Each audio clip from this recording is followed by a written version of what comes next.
Assalamualaikum warahmatullahi wabarakatuh. Salafi Wahabi kaku dalam memahami ajaran Islam. Ya, saya sepakat dan saya akan membuktikan bahwa Salafi Wahabi kaku dalam memahami ajaran Islam, kaku dalam memahami teks-teks keagamaan Islam. Sebelum kita masuk kepada pembuktian-pembuktian yang akan mengantarkan kepada kesimpulan bahwa Salafi Wahabi itu kaku dalam memahami ajaran Islam, saya akan menjelaskan terlebih dahulu sebenarnya Salafi Wahabi itu istilah dari siapa.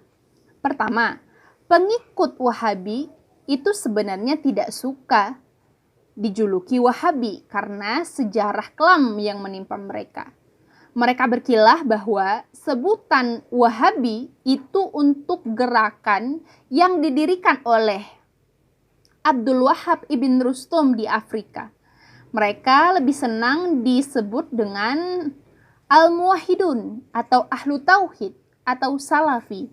Namun Ahlu Sunnah wal Jamaah itu menyebut mereka dengan sebutan Wahabi. Sebenarnya penamaan Wahabi itu muncul dari golongan mereka itu sendiri.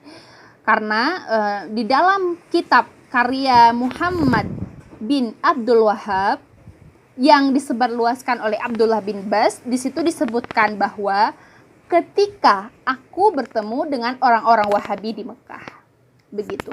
Kemudian kita masuk kepada pembuktian. Setidaknya ada 3 aspek yang ingin saya angkat di sini. Yang pertama yaitu aspek teologi, di mana di situ kasus ayat-ayat mutasyabihat, kemudian bagaimana orang-orang Salafi Wahabi menyikapi tentang ibu dan ayah Nabi itu ada di mana, kemudian juga termasuk di dalam situ tauhid rububiyah dan tauhid uluhiyah. Kemudian yang kedua ialah aspek doktrin tasyrik, menilai sebuah amalan tertentu merupakan bagian dari perilaku syirik. Kemudian ketiga, aspek doktrin bid'ah, di mana semua amalan yang tidak dilakukan oleh Nabi, yang tidak pernah dilakukan oleh Nabi, sekalipun hasanah adalah bid'ah. Mereka tidak mengakui adanya bid'ah hasanah. Dan seluruh orang yang melakukan bid'ah adalah sesat. Baik, yang pertama kita akan bahas aspek teologi. Pertama, dalam kasus memahami ayat-ayat mutasyabihat. Orang-orang Salafi Wahabi itu mengatakan bahwa Allah itu ada di atas, min jihatil a'la, dikarenakan ada hadis jariyah yang mengatakan Allahu fis sama. Jadi orang-orang Salafi Wahabi itu sangat tekstual dalam memahami ayat-ayat mutasyabihat. Ketika mereka bertemu dengan ayat misal Ar-Rahmanu 'alal 'arsy istawa, ya Allah itu alal aras istawa kama huwa.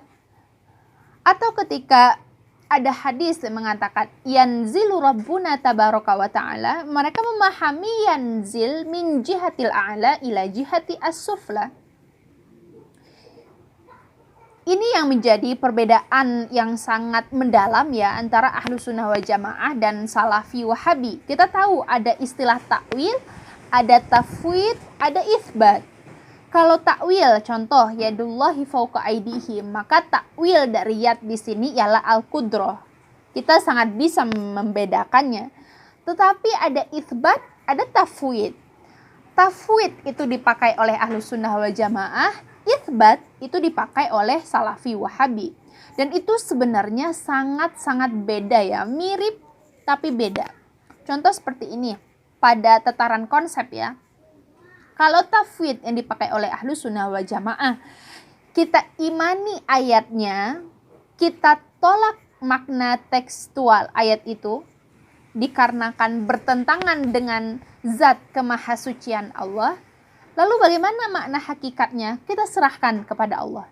Tapi kalau itsbat yang dipakai oleh orang Salafi Wahabi, itu kita imani ayatnya, kita pahami ayat itu secara tekstual, lalu kita serahkan kepada Allah Subhanahu wa taala. Contoh, yadullahi fawqa aydihim.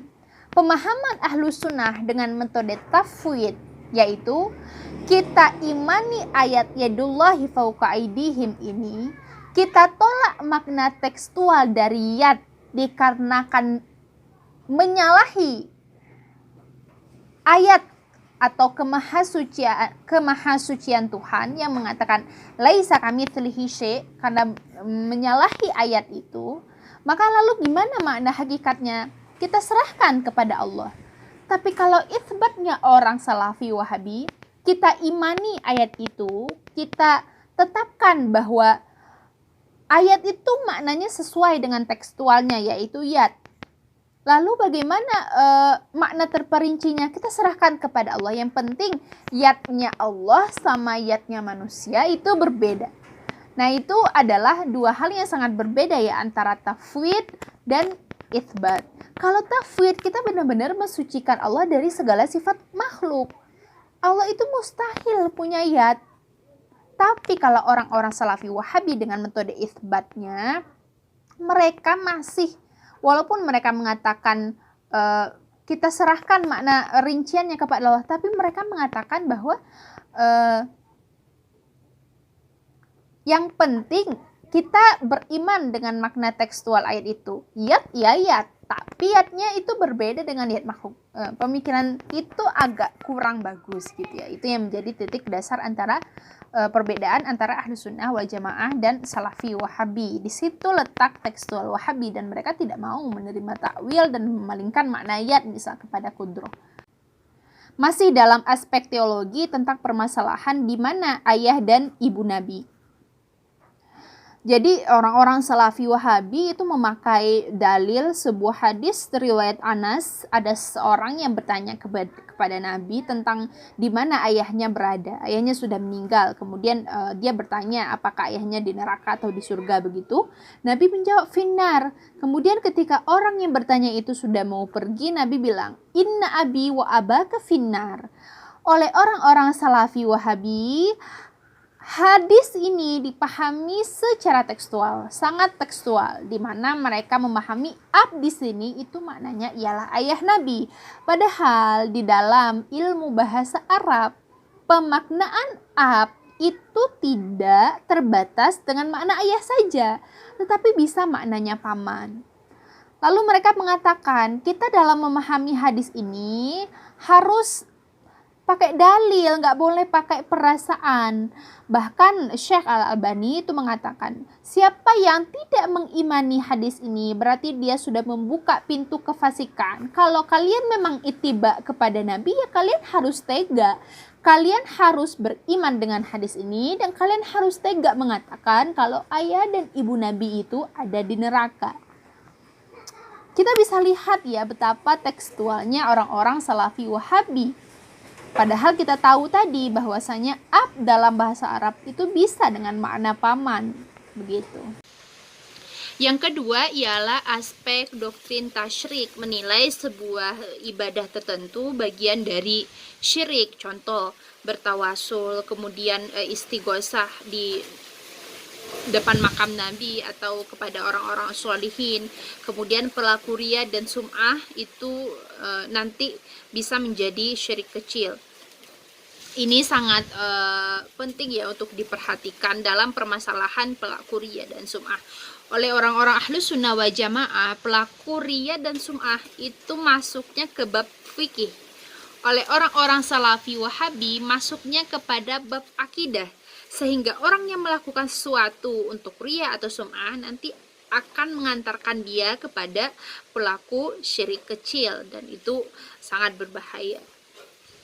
Yang ketiga ialah aspek doktrin bid'ah, di mana orang-orang Salafi Wahabi itu mengatakan bahwa semua yang tidak pernah dikerjakan oleh Rasul itu adalah bid'ah. Tidak ada yang namanya pembagian bid'ah sana, bid'ah sayyi'ah, tidak ada. Semua yang dilakukan oleh orang sekarang yang tidak dilakukan oleh Nabi, kata mereka itu adalah bid'ah, sesat, pelakunya sesat.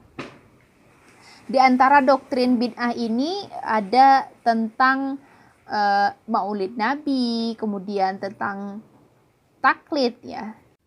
Kita tahu bahwasanya Salah satu ciri khas Salafi Wahabi itu ialah sangat gampang membid'ah-bid'ahkan amalan tertentu. Mereka beranggapan bahwasanya semua yang baru di agama ini yang tidak dikerjakan oleh Rasulullah itu adalah bid'ah. Dan semua bid'ah itu dhalal. Sebagaimana hadis yang mereka jadikan dalil yaitu kullu bid'atin dhalalah wa kullu dhalalatin finnar. Akan tetapi ini disanggah oleh Imam Asy-Syafi'i. Di dalam riwayat Muslim itu ada suatu hadis yang mengatakan siapa yang menunjukkan seseorang itu kebaikan maka dia akan mendapatkan juga kebaikan seperti pelaku kebaikan itu. Maka Imam Asy-Syafi'i mengomentari bahwasanya hadis ini yang diriwayatkan oleh Imam Muslim itu menjadi taksi sebagai dalil yang dijadikan hujah bagi orang Salafi Wahabi atas perilaku membid'ah-bid'ahkan mereka gitu. Jadi sebenarnya bid'ah hasanah itu ada dalilnya juga dari riwayat Imam Muslim, yang mana riwayat Imam Muslim ini nantinya mentaksis hadis kullu bid'atin dhalalah.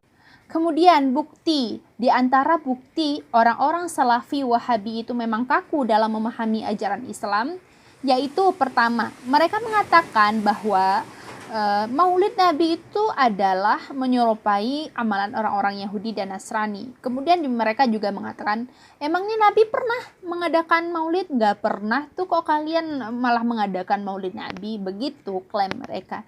Kemudian mereka juga berdalih, bukankah di dalam Al-Quran sudah dikatakan al-yauma akmaltu lakum dinakum.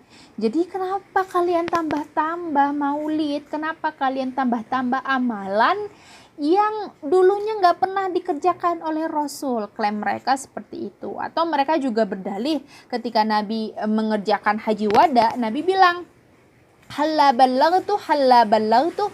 Seluruh ajaran itu udah disampaikan oleh Nabi, lo kok kalian tambah-tambah dengan masih mengadakan maulid? Itu klaim dari mereka, dan sebagai bentuk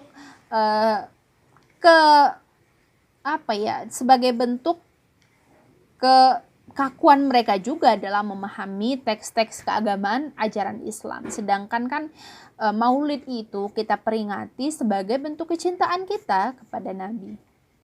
Kemudian bukti kekakuan Salafi Wahabi yang selanjutnya ialah dalam permasalahan zikirnya kaum sufi. Orang-orang Salafi Wahabi itu mengatakan zikirnya kaum sufi itu adalah bid'ah, karena itu bertentangan dengan syariat. Tidak ada itu di syariat zikir itu. Mereka mengklaim seperti itu. Bahkan di dalam salah satu ceramah Ustadz Salafi Wahabi, dia mengatakan orang yang zikir dengan itu mengada-ngada. Kalaulah itu terjadi di zaman Umar, kata Ustadz itu, udah diketok kepalanya ini. Apa ini mengada-ngada? Itu adalah salah satu bentuk kekakuan Salafi Wahabi juga. Karena zikir itu dikatakan adalah zikir yang paling nancep di hati oleh orang-orang kaum sufi. Dan itu sebenarnya ada kok syariatnya. Zikir itu terambil dari kul huwallahu ahad juga. Nah, ini masih contoh ya dan pembuktian bahwa Salafi Wahabi itu kaku dalam memahami ajaran Islam. Orang yang belajar di Madinah, di Masjid Nabawi, di Mekah, zikir kepada Allah. Bahkan mereka paling banyak zikirnya kepada Allah. Mereka paling banyak zikir, tapi zikirnya pakai adab, nggak teriak-teriak, gitu kan? Nggak karang-karang. Apa yang Nabi SAW ajarin itu yang disebutin. Adab sama Allah. Subhanallah, subhanallah. Dilakukan, bukan tidak dilakukan. Tapi tidak ada subhanallah, alhamdulillah. Dibayangkan main-main. Allah apa ini? Ini apa ini? Ini kalau zaman Umar sudah diketuk semua kepalanya nih. Ngarang-ngarang. Kemudian di antara bentuk kekakuan Salafi Wahabi selanjutnya ialah dalam permasalahan taklid dan hukum bermazhab. Taklid dan bermazhab bagi Ibnu Abdul Wahhab itu merupakan salah satu perbuatan yang telah mengarah pada pengkultusan seseorang. Padahal menurut Wahabi itu tidak ada yang patut dikultuskan kecuali hanya Allah. satu-satunya rujukan atau tempat berpaling umat Islam hanyalah Al-Quran, Sunnah, serta otoritas sahabat Nabi, bukan ulama, bukan mazhab atau siapapun. Oleh karena itu, mereka mengatakan, ayo kita kembali kepada Al-Quran, ayo kita kembali kepada Sunnah, tetapi mereka tidak mengerti cara kembali kepada Al-Quran dan Sunnah, cara memahami Al-Quran dan hadis yang sudah bertahun-tahun lalu disampaikan oleh Nabi, itu bagaimana? Ya caranya lewat ulama. Jadi waktu mereka menyuarakan slogan mereka, ayo kembali kepada Al-Quran dan Sunnah, itu memer tuh rame sekali ya. Di antaranya itu ya ini gambar tangga, kita di bawah, ibaratkan kita di bawah orang awam gitu ya, atau thalib, ulama, baru Al-Quran dan Sunnah. Harusnya kita belajar dari ulama, baru sampai kepada Al-Quran dan Sunnah. Ini malah kita langsung loncat ke tangga paling atas. Apakah mungkin kita bisa memahami Al-Quran dan hadis dengan baik? Kalau begitu kan tidak mungkin.